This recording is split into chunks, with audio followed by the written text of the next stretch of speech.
Sahabat Shalom,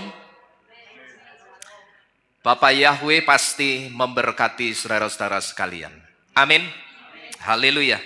Malam hari ini, Bapak Ibu Saudara sekalian, di dalam ibadah Sabat kita akan kembali bersama-sama mendengarkan dan merenungkan firman dan Torah Bapak Yahweh yang akan berbicara tentang setelah 7 hari raya, what's next?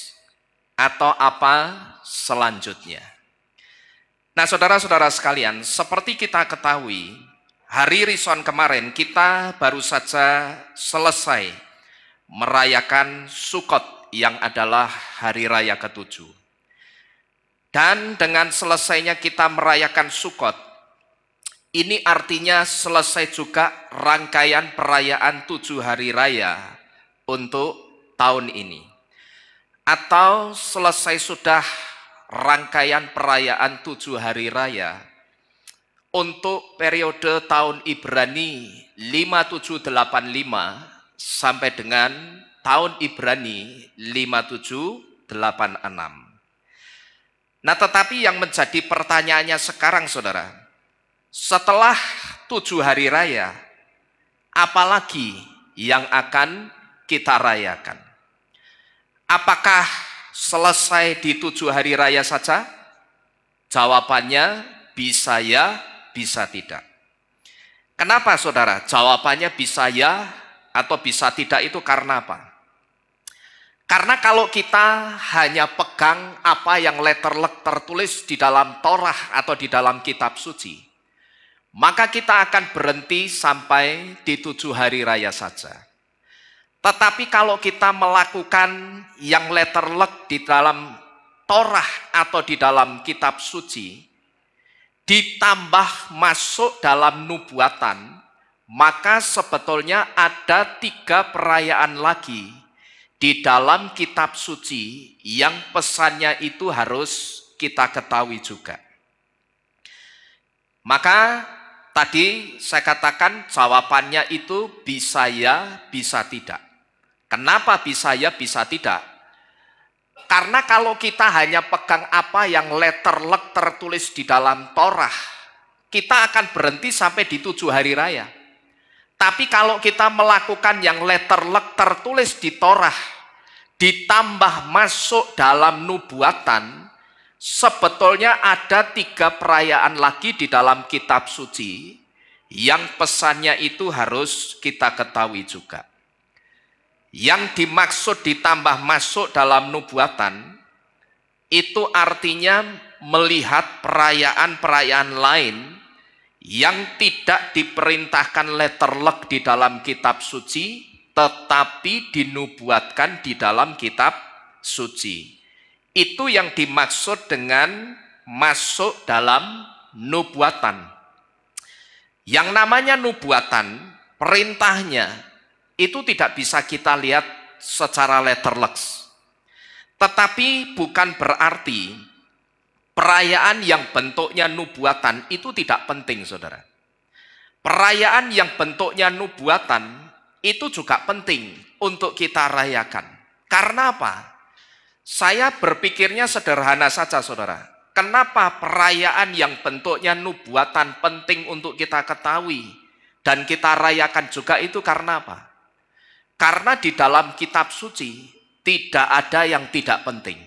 Tetapi semua yang ada di dalam kitab suci, semuanya adalah penting. Amin.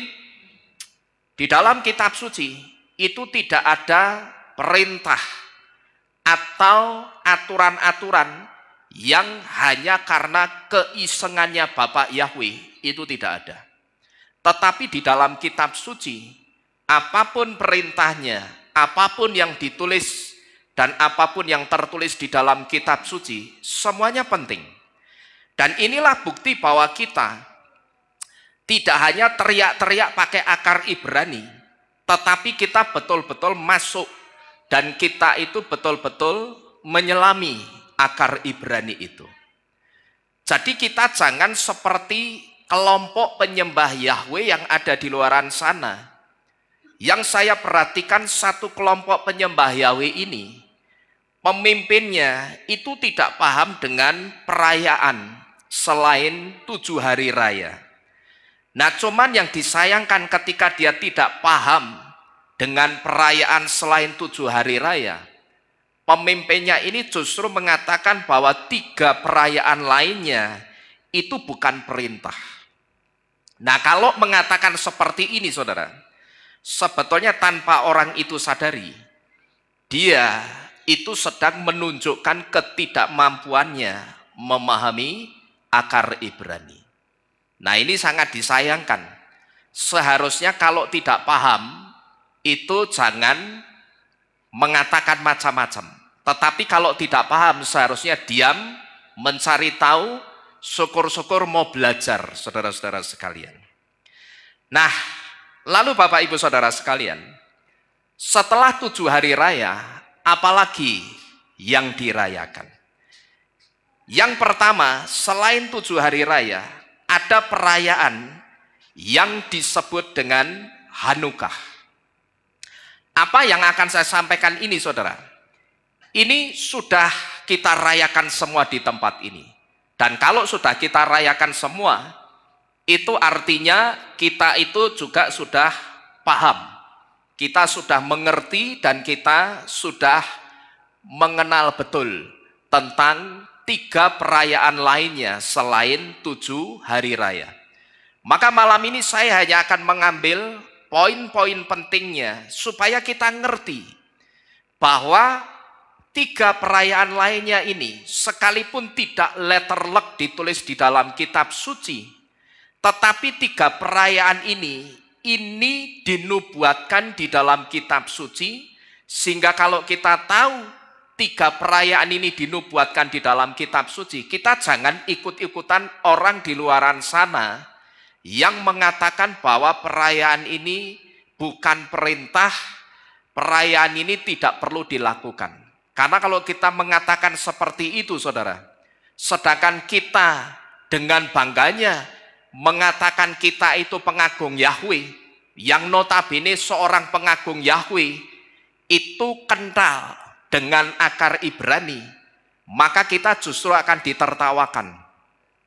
Karena seharusnya orang yang sudah masuk ke akar Ibrani, dia tidak akan sembarangan ngomong tentang nubuatan-nubuatan yang ada di dalam kitab suci.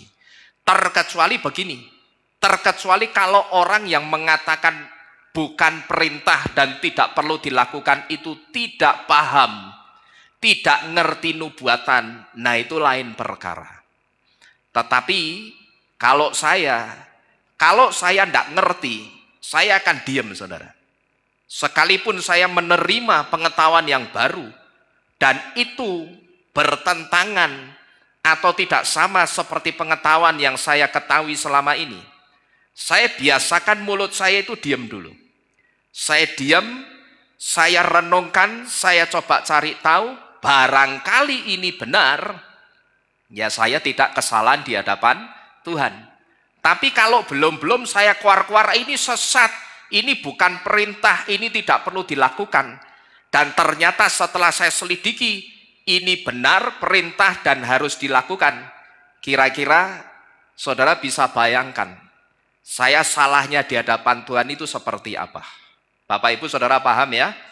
Jadi supaya kalau kita ngerti, memang saudara dan saya sudah ngerti karena kita sudah melakukannya. Tetapi sekali lagi ingat bahwa yang mendengarkan firman di tempat ini tidak hanya kita sekarang, saudara. Tetapi banyak orang juga mendengarkan firman Tuhan dari tempat ini. Nah, yang pertama selain 7 hari raya, ada perayaan yang disebut dengan Hanukkah, yang dikenal juga dengan Festival Kenisah, yang diperingati setiap tanggal 25 Kislev selama 8 hari. Orang-orang Yahudi merasa perlu dan harus menyucikan kembali bait suci, karena pada tanggal 25 Kislev tahun 168 before Messiah, bait suci itu pernah dinajiskan oleh seorang raja yang bernama Antiochus IV Epiphanes.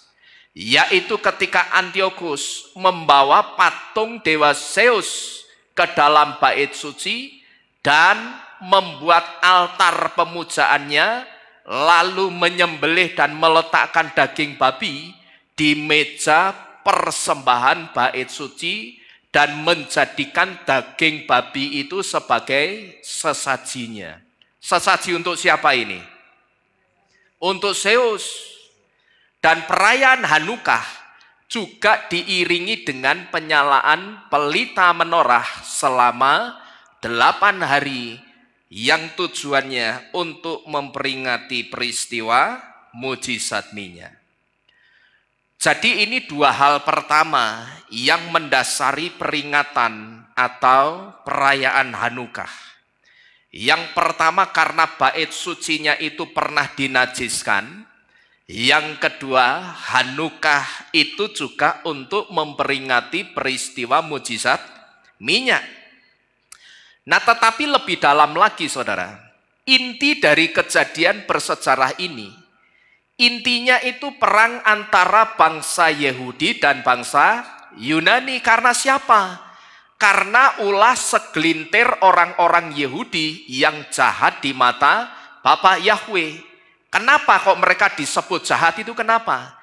Karena mereka menginginkan agar bangsa Yahudi yang gaya hidupnya itu sebetulnya sudah benar sesuai Torah, dirubah seperti gaya hidupnya orang-orang Yunani.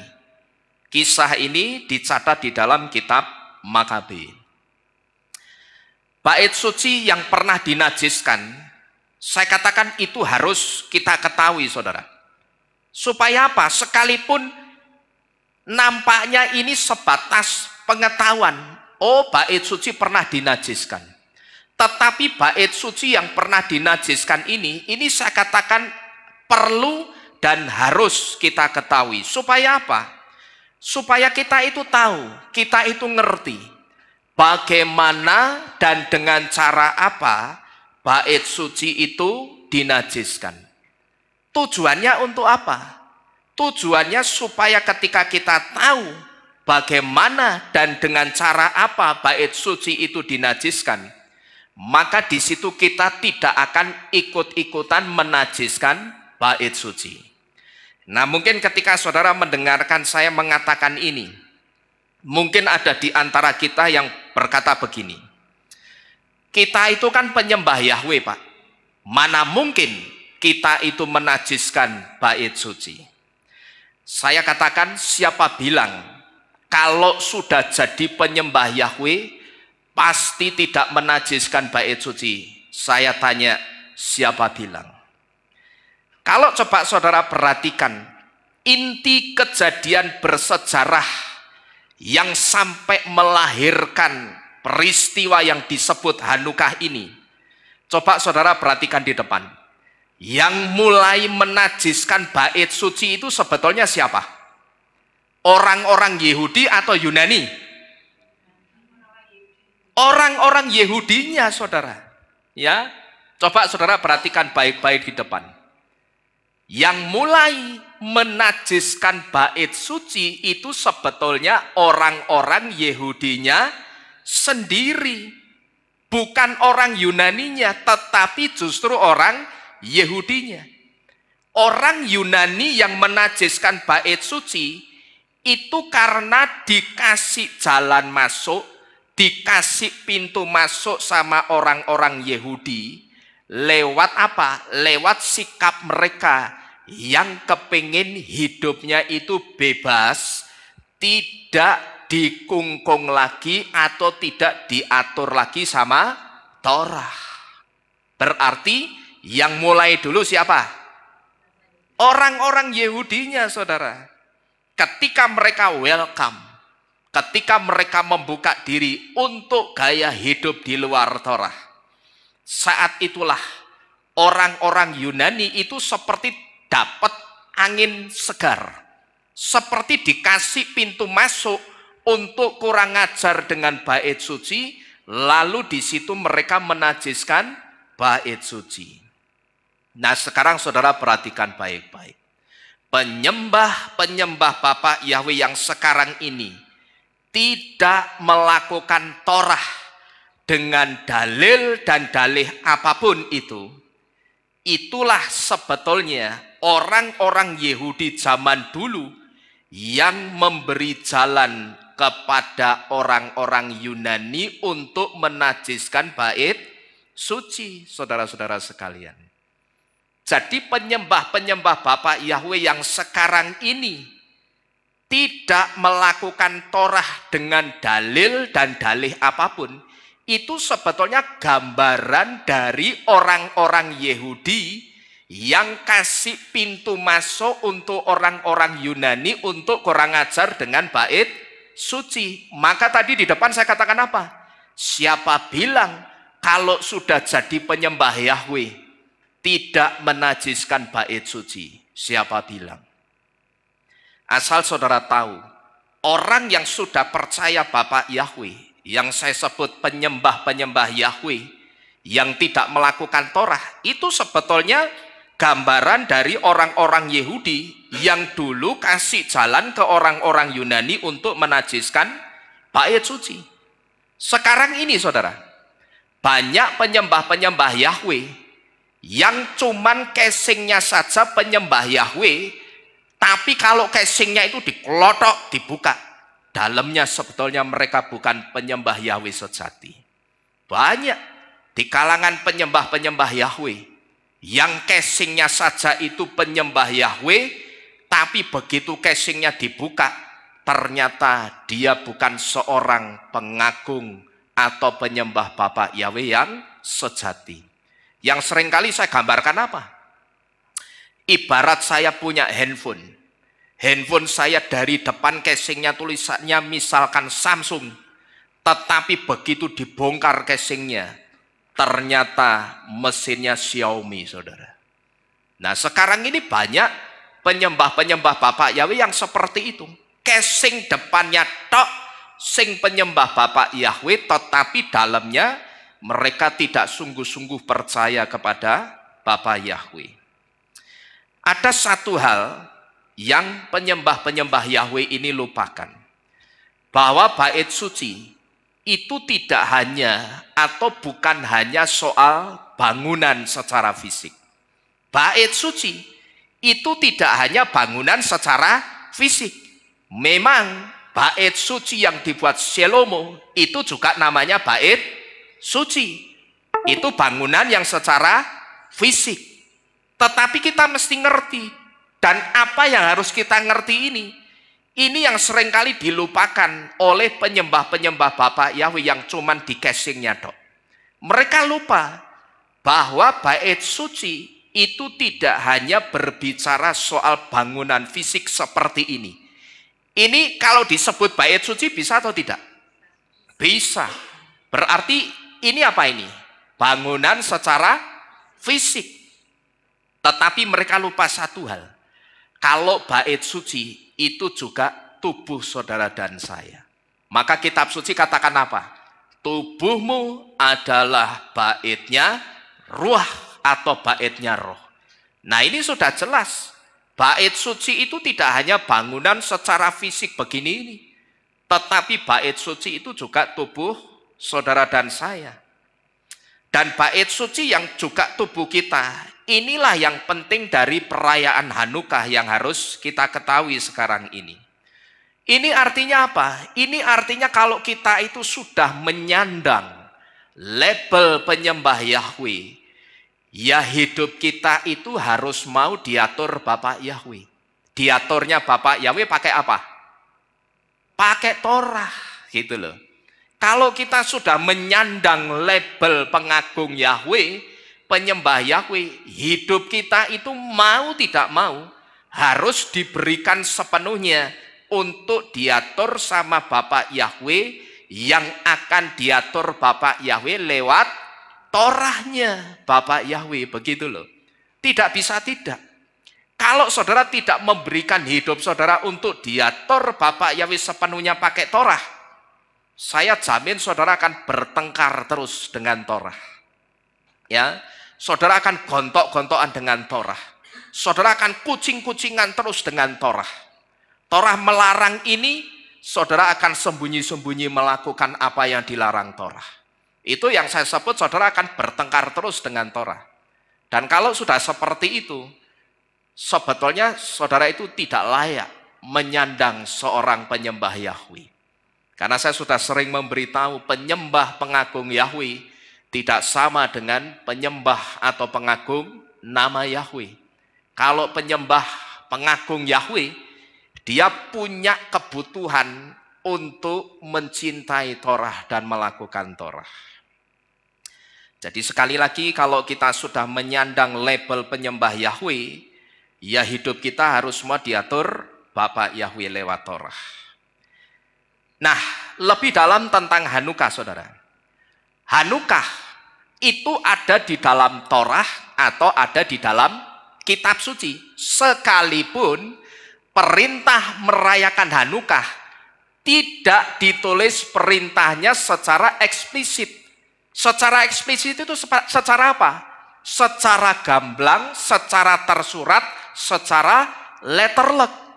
Tapi perayaan Hanukkah dinubuatkan di dalam Torah atau di dalam kitab suci melalui satu perintah yang disebut perintah menyalakan pelita menorah seperti ini.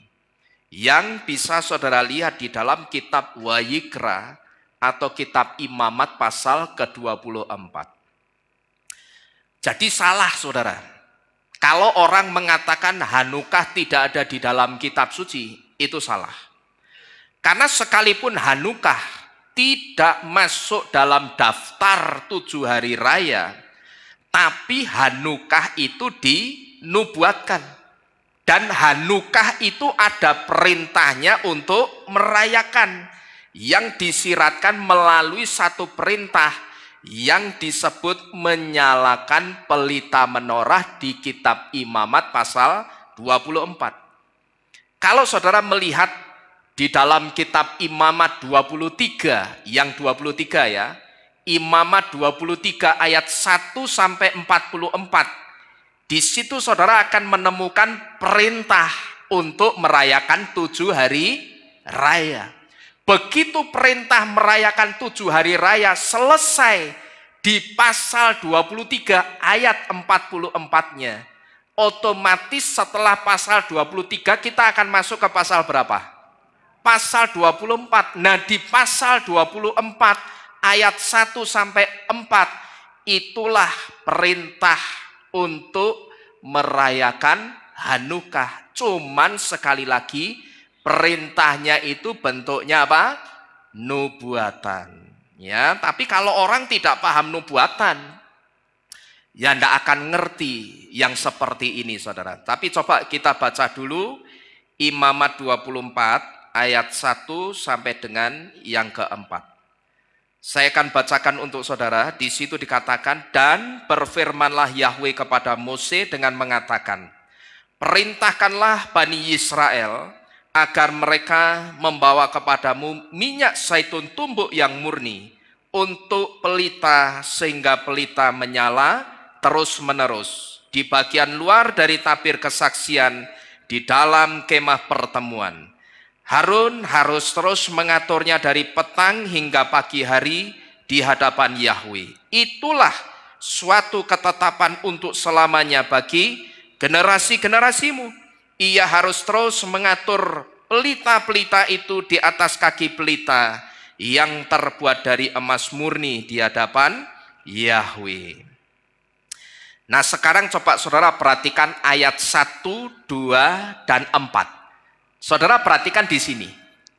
Di kalimat perintahkanlah Bani Israel membawa minyak zaitun tumbuk murni dan meletakkannya di atas kaki pelita atau di menorah supaya pelita menyala terus menerus, yang bisa saudara lihat di ayat 2 dan 4. Itulah nubuatan perintah untuk merayakan Hanukkah. Jadi dengan kata lain, setelah perintah merayakan 7 hari raya di kitab Imamat pasal 23 1 perikop dari ayat 1 sampai 44, Di pasal 24-nya itu dilanjutkan dengan perintah merayakan Hanukkah melalui satu perintah menyalakan pelita menorah. Dan kalau kita perhatikan, bukankah pada saat perayaan Hanukkah orang-orang Yahudi itu bawa apa itu? Bawa minyak zaitun murni untuk menyalakan pelita menorah seperti yang saudara lihat di depan ini. Jadi dari sini saudara kita bisa melihat bahwa merayakan atau memperingati Hanukkah itu juga perintah. Hanya saja perintahnya itu dalam bentuk apa tadi? Dalam bentuk nubuatan. Nah, kalau orang tidak paham nubuatan, ya memang dia tidak akan pernah ngerti hal-hal seperti ini. Tetapi yang disayangkan apa? Nggak ngerti nubuatan, tapi mulutnya cepat ngomong. Itu bukan perintah, tidak perlu dilakukan. Lah harusnya jangan buru-buru ngomong seperti itu, saudara. Nah, maka kalau kita coba perhatikan, saudara. Coba saudara perhatikan, setelah kita selesai merayakan 7 hari raya kemarin Rison, setelah ini tidak ada lagi hari raya yang kita rayakan. Sampai kapan? Sampai minggu ketiga bulan Kislew, kita baru ada jadwal perayaan lagi, yaitu Hanukkah pada tanggal 25 Kislew. Kalau saudara melihat tabel di depan ini, setelah 7 hari raya, di tabel ini juga ada hari raya apa ini? Hanukkah. Nah, ini menunjukkan ada perintah dalam tanda kutip perayaan hari raya yang kontinu atau berlanjut. Tidak hanya berhenti sampai di 7 hari raya saja. Tahun ini 25 Kislew itu jatuh pada tanggal 15 Desember 2025 yang dimulai sejak tanggal 14 Desember jam 6 sore. Jadi tidak benar saudara kalau Hanukkah dikatakan tidak ada di dalam kitab suci, itu keliru. Karena kitab Imamat 24 ayat 1-4 menubuatkan tentang perayaan Hanukkah. Yang mengatakan Hanukkah tidak ada di dalam kitab suci, saya bisa pastikan orang itu tidak ngerti nubuatan. Nah, ini perayaan pertama selain 7 hari raya. Lalu yang kedua ada perayaan yang disebut dengan Purim, yang adalah hari raya Yahudi untuk memperingati Nahafoku, yang secara letterlek Nahafoku artinya adalah turn upside down atau terbalik. Nah, tetapi lebih dalam, Nahafoku ini sedang berbicara tentang reversal of everything atau pembalikan segala sesuatu. Pembalikan apa? Pembalikan semua rencana jahatnya Haman ketika Haman itu merencanakan pembantaiannya orang-orang Yahudi, yang kemudian semua rencana jahatnya Haman itu di turn upside down, dibalik sama Bapak Yahweh. Justru kena siapa? Kena Hamannya sendiri, menjadi kematian Haman sendiri. Dan dengan demikian begitu Haman mati, orang-orang Yahudi itu terbebas dari rencana pembantaiannya Haman. Nah, di perayaan Purim ini saudara, pesan penting apa yang harus kita ketahui? Yang pertama, pesan penting yang harus kita ketahui, selama ini saudara, orang itu berpikir, ini secara khusus orang-orang Kristen, bahkan tidak hanya orang-orang Kristen, tapi saya perhatikan di sebagian besar penyembah-penyembah Yahweh itu juga berpikir yang sama. Berpikir apa? Selama ini orang berpikir bahwa rencana Haman mau membantai orang-orang Yahudi yang ada di lingkungan kerajaan Persia itu cuman karena Haman itu gila hormat. Nah, pas Haman kepingin dihormati, lewat di depannya Mordekai, waktu itu si Mordekai itu tidak mau sujud menyembah Haman sebagai bentuk penghormatannya kepada Haman. selama ini yang ada di pikirannya orang-orang Kristen selalu seperti itu, saudara. Tetapi saya katakan, berpikir seperti ini, pikiran seperti ini salah. Karena apa? Karena semua masalah besar ini sampai orang-orang Yahudi yang ada di lingkungan kerajaan Persia mau dibantai Haman, munculnya itu justru karena si Hadasah atau Ester itu sendiri ketika Hadasah itu ada di lingkungan istana raja. Hadasah ngapain? Pernah saya kasih tahu saudara, saya sebut istilahnya Hadasah itu mengapakan imannya, mengasimilasikan imannya, betul sekali. Hadasah itu lebih nuruti pamannya Mordekai untuk pakai topeng. Yang dimaksud pakai topeng itu menyembunyikan jati dirinya sebagai seorang Yahudi asli yang taat Torah, gitu loh. Disuruh pakai topeng menyembunyikan jati dirinya sebagai orang Yahudi yang taat Torah. Maka kalau saudara perhatikan, di setiap perayaan Purim, orang-orang Yahudi itu akan pakai apa? Pakai topeng semua. Lalu apalagi yang dilakukan Hadasah di istana raja sehingga melahirkan rencana pembantaian orang-orang Yahudi? Hadasah ternyata tidak lagi berdoa 3 kali sehari. Hadasah tidak lagi menjaga hukum kasrut atau hukum yang mengatur pola makan minumnya orang-orang Yahudi. Dan Hadasah ternyata juga tidak lagi menjaga kekudusan hari Sabat.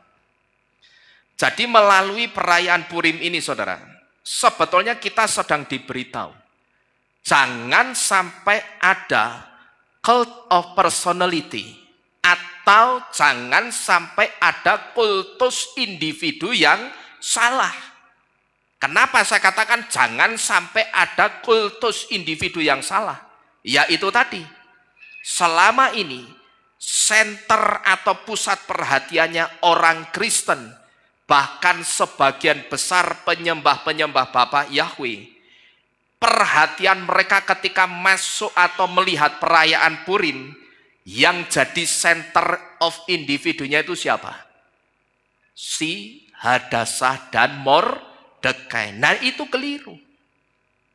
Cilakanya lagi, ada orang yang berpikir begini, yang menyurutkan murkanya Raja Ahasveros, sehingga Raja Ahasveros tidak jadi membantai orang-orang Yahudi.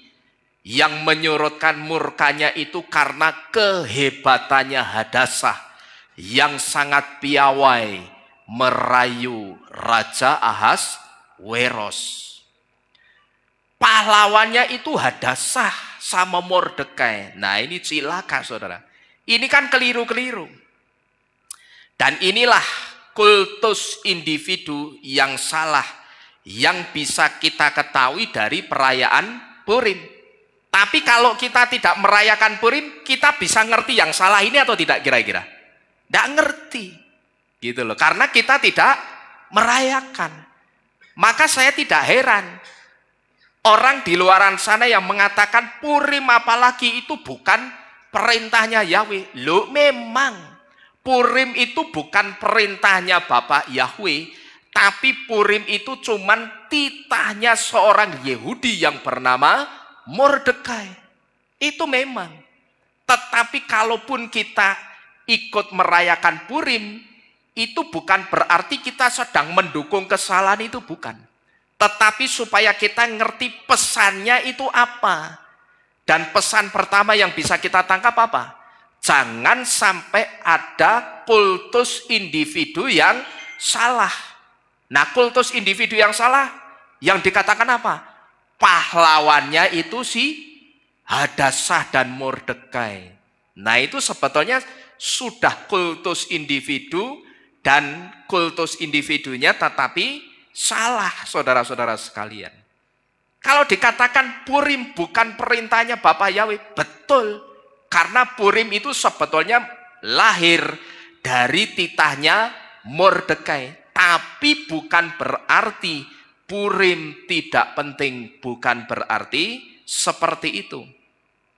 Bahkan tanpa Mordekai sadari, perayaan Purim yang dia buat dan dia tetapkan tidak menyiratkan sedikit pun tujuan untuk memuliakan Elohimnya Yahweh yang telah memberikan kemenangan atas bangsanya. Kalau saudara lihat di dalam kitab Ester, saudara boleh cek, saudara buka kitab Ester pasal 1 ayat 1, lalu saudara klik kaca pembesar atau search engine-nya, saudara ketik kata Tuhan, ketik kata Elohim, ketik kata Yahweh, saudara tidak akan pernah menemukan kata Tuhan, Elohim atau Yahweh di dalam kitab Ester. Tidak ada. Hampir di semua kitab ada kata Tuhannya, tetapi di kitab Ester tidak ada sama sekali kata Tuhan. Coba kita buka dulu kitab Ester 9 ayat 20 sampai 22. Kita lihat ketetapannya si Haman ini. Ester pasal ke-9 ayat 20 sampai dengan yang ke-22. Di situ dikatakan, perhatikan baik-baik. Dan Mordekai menuliskan hal-hal ini, lalu mengirimkannya kepada semua orang Yahudi di semua provinsi Raja Ahasveros, dekat maupun jauh, untuk mewajibkan mereka, perhatikan, merayakan hari yang ke-14 dan yang ke-15 bulan yang sama setiap tahun, sebagai hari yang di dalamnya orang Yahudi beristirahat dari musuhnya, dan pada bulan yang mengubah bagi mereka duka cita menjadi sukacita, dan perkabungan menjadi hari yang baik, dan menjadikannya sebagai hari perayaan dan sukacita, dan hari untuk saling mengantar apa itu? Bancaan. Ngerti saudara? Serta memberi kepada orang-orang miskin. Jadi sing dipikirkan malah apa tadi? Bancaan, ya. Di sini kita bisa melihat Mordekai itu hanya kasih petunjuk bahwa hari yang dia tetapkan sebagai satu perayaan yang disebut Purim, hari itu yang pertama adalah hari untuk apa? Orang-orang Yahudi itu istirahat dari musuh-musuhnya. Itu yang pertama. Ada tujuan memuliakan Bapak Yahweh enggak? Tidak ada. Terus yang kedua, hari yang baik, hari sukacita, dan hari untuk saling berbagi makanan dan memberi kepada orang miskin. Saya tanya, ada memberi kemuliaan untuk Bapak Yahweh enggak? Tidak ada. Hari itu adalah hari di mana mereka akan mengenang bahwa duka cita sudah diganti dengan sukacita. Tapi kalau kita perhatikan di situ sekali lagi dengan baik-baik, tidak ada satupun petunjuk dari Mordekai untuk memuliakan Bapa Yahweh. Apakah ini kebetulan, saudara? Tidak. Tidak kebetulannya di mana? Tidak kebetulannya. Tidak kebetulan sikap Mordekai yang tidak memberi petunjuk untuk memuliakan Bapa Yahweh ini. Ini juga bisa kita lihat di catatan di bawah ini, ya. Tidak kebetulan di kitab Ester tidak ada satupun kata Yahweh. Jangankan Yahweh, Tuhan saja tidak ada. Nah, kalau saudara tidak percaya, saudara buka kitab Ester, saudara cari di kitab Ester saja kata Yahweh, Tuhan atau Elohim. Ada atau tidak? Ada yang sudah mencari? Ada atau tidak? Yang sudah nyari? Tidak ada, ya. Nah, ini kalau kita perhatikan sangat kontras dengan orang-orang Yahudi pada zamannya siapa? Mose. Kalau kita perhatikan orang-orang Yahudi zamannya Mose, begitu mereka ditolong Bapak Yahweh nyebrang lautan Kolsom, begitu mereka mentas dari laut Kolsom sampai darat, yang mereka lakukan pertama kali apa? Mereka memberikan korban persembahan untuk Bapa Yahweh. Tapi zamannya Mordekai yang dipikirkan apa, saudara? bancaan, pesta pora, syukuran. Loh, bukan berarti syukuran tidak boleh. Bukan berarti seperti itu. Jadi sekalipun Purim bukan perintahnya Bapak Yahweh, sekali lagi Purim memang bukan perintahnya Bapak Yahweh, tetapi titahnya Mordekai. Tetapi di situ ada pelajaran yang bisa kita tarik dalam kehidupan kita. Ada pesan penting yang bisa kita tarik dari perayaan Purim. Pesan pentingnya apa tadi? Yang pertama, jangan sampai ada kultus individu yang salah. Jangan yang ada di pikiran kita pahlawannya itu Hadasah sama Mordekai. Itu loh si Hadasah. Dia sangat piawai dalam merayu Raja Ahasveros. Sehingga Raja Ahasveros tidak jadi membantai orang-orang Yahudi. Nah, itu yang ada di pikirannya orang-orang Kristen dan sebagian besar penyembah Bapak Yahweh selama ini, saudara. Jarang ada orang yang tahu tentang apa yang dilakukan oleh Hadasah dan Ester ketika ada di dalam lingkungan istana kerajaan Persia. Saya pun dulunya juga tidak tahu. Tapi begitu saya belajar, saya menggali, di situ Bapak Yahweh kasih hikmat, dibukakan satu artikel. Saya baru tahu, oh ternyata seperti itu. Karena dunia saja ini mengenal satu ungkapan apa? Ada asap mesti ada apinya. Nah, apinya itu apa? Kok sampai ada asapnya itu apa? Apinya itu ternyata justru si Hadasah sendiri yang tidak lagi menjadi seorang Yahudi yang seharusnya menguduskan hari Sabat, ternyata di dalam lingkungan kerajaan dia tidak lagi menguduskan hari Sabat. Dia tidak berdoa 3 kali sehari, dan dia juga tidak lagi makan makanan yang kosher, tapi ikut makanannya orang-orang yang ada di lingkungan kerajaan Persia, saudara-saudara sekalian. Ini yang pertama yang bisa kita tarik dari perayaan Purim. Yang kedua, ketika Bapak Yahweh menolong kita, bukan pesta syukuran dulu yang kita pikirkan, tetapi berikanlah dulu kesaksian kehebatan kuasanya Bapak Yahweh. Sebagai apa kesaksian itu? Sebagai persembahan kita kepada Bapak Yahweh. Kenapa kok kesaksian kita itu harus diberikan dulu sebelum kita syukuran, saudara-saudara sekalian?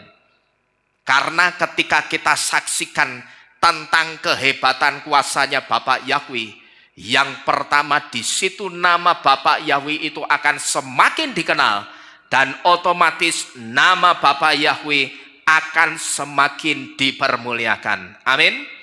Harusnya begitu. Jangan mikir syukuran sih.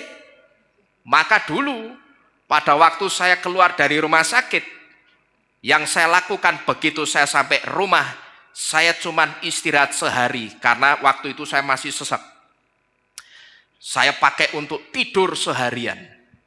Begitu besoknya bangun pagi sudah enak, saya langsung ambil komputer, saya ambil handphone saya bikin konsep kesaksian saya yang saya ingat sejak pertama masuk rumah sakit apa. Saya catat semua apa yang saya alami di dalam rumah sakit. Lalu saya rekam kesaksian saya bagikan ke orang-orang yang saya kenal melalui broadcast WhatsApp. Nah, itu yang saya lakukan, saudara. Nah, yang benar begitu. Kalau kita habis ditolong Bapak Yahweh, jangan mikir syukuran sih. Tapi pikirkanlah yang pertama, bagaimana kesembuhan saya karena kehebatan kuasanya Bapak Yahweh harus didengar dulu oleh orang-orang yang saya kenal. Amin. Nah, itu yang mesti kita lakukan dulu. Baru setelah itu kita boleh-boleh saja syukuran. Ini boleh, ya, makan-makan, no problem. Tapi kita mesti ingat, kalau dibalik jadinya apa? Ya kayak orang-orang Israel ini tadi, saudara. Ya, Mereka saking sukacitanya tidak jadi dibantai sama Haman, lali sama Bapak Yahweh, lali terima kasih. Lupa berterima kasih sama Bapak Yahweh. Terus yang dipikir apa? Panganan, ya toh? Padahal bukan begitu. Tapi bukan berarti kalau kita mau berbagi karena saking sukacitanya kita ditolong Bapak Yahweh, oh berarti tidak usah berbagi berkat. Boleh, saudara boleh berbagi berkat. Tetapi kita mesti ngerti, yang harus diutamakan itu rasa terima kasih kita dulu sama Bapak Yahweh. Maka Yesua itu mengajar di dalam kitab Matius 22 ayat 37 sampai 39 itu jelas. Yang harus dikasihi yang pertama itu siapa dulu? Bapak Yahweh dulu. Bahkan dalam pengajaran kasihnya, Yesua itu katakan apa? Kasihilah Yahweh Elohimu dengan segenap jantungmu, dengan segenap jiwamu, dan dengan segenap akal budimu. Terus Yesua ngomong apa? Apakah terus habis itu kasihlah sesamamu? Tidak. Yesua itu setempel, pakai satu kata-kata yang dikatakan apa? Inilah perintah yang pertama dan yang utama. Distempel begitu itu tujuannya supaya apa? Supaya kita itu tidak bolak-balik gitu loh. Jangan diwolak-walik. Sing dikasihi manusia dulu, Bapak Yahwehnya nomor 2. Bukan begitu. Lalu di ayat 39 dibuka dengan stempel juga.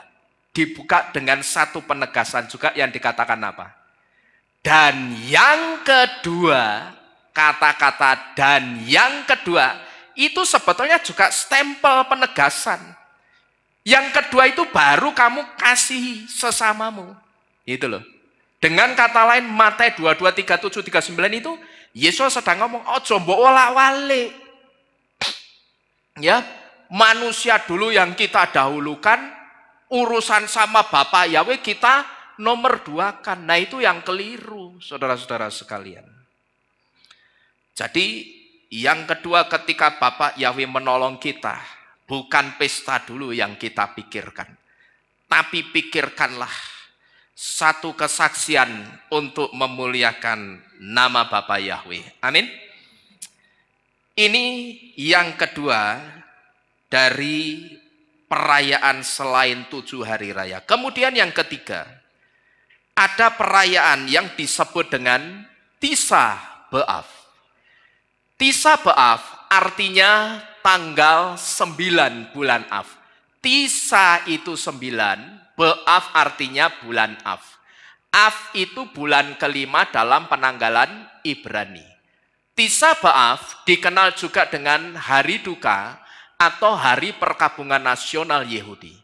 Pada tanggal ini ada satu ritual khusus yang dilakukan oleh orang-orang Yahudi. Mereka ngapain? Mereka kumpul di tembok ratapan untuk kemudian bersama-sama berdoa dan berpuasa. Untuk apa? Untuk memperingati 2 kali dihancurkannya bait suci. Yang pertama oleh Raja Nebukadnezar pada tahun 586 sebelum Masehi. Yang kedua dihancurkan sama Jenderal Titus tahun 70 Masehi. Yang sampai sekarang ini hanya menyisakan satu dinding bait suci yang dikenal dengan tembok ratapan. Nah, melalui peringatan Tisha B'Av ini, saudara, yang pertama, sebetulnya kita itu sedang diajak sepenanggungan dengan bangsa Israel yang adalah bangsa yang menjadi akar iman percaya kita. Kenapa bangsa Israel itu bangsa yang menjadi akar iman percaya kita? Karena kita dan bangsa Israel itu sama-sama biji matanya siapa? Bapak Yahweh. Saudara percaya saudara itu biji matanya Bapak Yahweh loh. Ya. Begitu kita dibaptis pembaruan, dan saat itu secara tidak kasat mata muncul meterai keselamatan di dahi kita nama Yahweh ini. Saat itu juga kita setara dengan orang-orang Israel. Nah, kalau kita setara dengan orang-orang Israel, Berarti kalau orang Israel itu disebut biji matanya Bapa Yahweh, kita biji matanya juga atau tidak? Biji matanya juga. Nek ada sing ngutek-ngutek biji matanya Bapa Yahweh, yang akan nyemplak sing ngutek-ngutek itu siapa kira-kira? Ya Bapa Yahweh sendiri. Amin. Jadi yang pertama, melalui perayaan Tisha B'Av ini, sebetulnya kita itu sedang diajak sepenanggungan dengan bangsa yang menjadi akar iman percaya kita. Jadi jangan kita itu hanya mengambil yang baik-baiknya saja dari bangsa Israel, kita cuman ambil ilmunya, ambil pengetahuan-pengetahuannya, tapi kita tutup mata atas penderitaan mereka sekarang ini. Jangan seperti itu. Kalau seperti itu, banyak orang yang melakukan seperti itu. Sekalipun ketika kita tidak tutup mata atas penderitaan mereka, sekarang ini yang baru bisa kita lakukan, baru berdoa untuk bangsa Israel. Tetapi kalau kita perhatikan berapa banyak orang-orang yang sekarang ini tidak berdoa untuk bangsa Israel. Jangankan di kalangan penyembah Bapa Yahweh. Orang Kristen di luar sana, asal saudara tahu, itu banyak yang ikut-ikutan negara lain yang justru ngutuki Israel. Bayangkan. Padahal kitab sucinya ditulis enggak? Bahwa Israel itu biji mata Bapa Yahweh. Yakov yang disebut Israel dikatakan apa? Siapa yang memberkati kamu akan diberkati. Yang mengutuk kamu akan dikutuk. Di kitab suci ada enggak? Kitab sucinya orang Kristen itu. Ada, tetapi kenyataannya saya pernah mendengar dari petinggi Kristen juga justru ngutuki bangsa Israel. Lah iki piye wong iki? Yang model beginian kok dijadikan petingginya? Ya, jadi kita jangan hanya mengambil yang baik-baiknya saja dari bangsa Israel, tapi kita tutup mata dengan penderitaan mereka. Ini yang pertama tentang Tisha B'Av. Pesan yang kita bisa ambil. Kemudian yang kedua, Tisha B'Av mengingatkan kita bahwa bait suci itu tempat yang sangat penting bagi orang-orang Israel. Nah, tetapi rupanya setan itu tidak suka, saudara. Maka setan itu pakai dua raja. Yang pertama Nebukadnezar dan Jenderal Titus untuk menghancurkan bait suci. Jadi kalau kita perhatikan betapa berharga dan berartinya bait suci atau tempat ibadah itu untuk orang-orang Yahudi atau Israel. Karena setiap hari tidak ada kata tidak untuk mereka berdiri di tembok ratapan dan di situ mereka berdoa kepada Yahweh Elohim mereka. Mereka berdoanya itu di dinding besar sisa bangunan bait suci. Coba saudara bayangkan, setiap hari mereka selalu berdiri dan menempelkan dahinya di tembok ratapan untuk meratapi bangunan bait suci mereka. Karena apa? Sekarang ini bait suci tempat mereka belajar Torah. Bait suci tempat mereka memuji-muji Elohim, menyembah Elohim. Mereka saling memperhatikan satu dengan yang lainnya, saling kasih support. Bangunan bait suci itu sudah tidak ada lagi. Itulah yang mereka ratapi dan sampai sekarang ini mereka rindukan bait suci itu akan segera dibangun. Cuman sayangnya yang disayangkan, yang mereka damba-dambakan untuk duduk di bait suci yang ketiga itu bukan Yesua anaknya tukang batu. Tetapi sayangnya yang mereka damba-dambakan berdiri di bait suci yang ketiga nanti, itu sosok superhero yang bukan Yesua. Nah, kalau kita melihat perkembangan dunia politik dunia, ya, politik Timur Tengah. Kalau saudara perhatikan, kalau beberapa waktu lalu saya katakan begini, Kalau saya ditanya, nah terus kalau bukan Yesua, siapa sosok superhero yang mereka tunggu-tunggu? Saya katakan saya tidak tahu. Tapi dugaan saya yang dari Vatikan. Tetapi ternyata kemarin ada satu prediksi. Justru menantunya siapa? Trump. Yang namanya siapa itu? Jared Kushner. Ya. Yang diprediksi itu. Yang nantinya justru akan menjadi jembatan perdamaian. Itu yang diprediksi, saudara. Tetapi siapapun saya katakan bisa saja. Maka saya memberitahu kepada saudara, kalau bait suci ketiganya sudah dibangun, ya wes. Kita ikut sukacita, tapi tidak usah terlalu terkagum-kagum. Kenapa? Karena yang duduk di situ bukan Yesua. Nek Yesua lah itu kita tunggu-tunggu.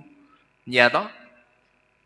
Tapi masalahnya yang duduk di situ nanti bukan Yesua yang diharapkan. Tetapi pelajarannya yang bisa kita ambil, betapa berharga dan berartinya bait suci atau tempat ibadah itu bagi orang-orang Israel. Dan melalui orang-orang Israel yang sangat menghargai bait suci, tentunya kalau kita belajar dari perayaan Tisha B'Av ini, berarti saudara dan saya, kita itu juga harus menghargai yang namanya tempat kudus atau tempat untuk kita beribadah. Jadi Bapak Ibu Saudara sekalian, inilah 3 perayaan lain setelah 7 hari raya yang selama ini juga sudah kita rayakan. Dan sekalipun 3 perayaan ini perintahnya tidak ditulis secara letterlek, tidak ditulis secara eksplisit, gamblang atau tersurat, bukan berarti 3 perayaan ini, sekali lagi, bukan berarti 3 perayaan ini tidak penting dan tidak perlu dilakukan. Bukan berarti seperti itu. Karena sekali lagi, kita berpikir sederhana saja begini. Tidak ada yang tidak penting di dalam kitab suci. Amin. Tidak ada yang tidak penting di dalam kitab suci. Semuanya penting dan semuanya ada maksud Bapak Yahweh di sana yang tidak hanya harus kita ketahui, tetapi semua maksud Bapak Yahweh itu juga ingin apa yang dituliskan di dalam kitab suci itu juga kita lakukan di dalam kehidupan kita. Maka saya memberitahu saudara, gampang. Kalau ada pengajaran yang mengatakan 3 perayaan lainnya selain 7 hari raya tidak penting, saudara tidak perlu kebingungan. Malam ini saudara sudah ngerti jawabannya, bahwa di dalam kitab suci tidak ada yang tidak penting, tetapi semuanya penting.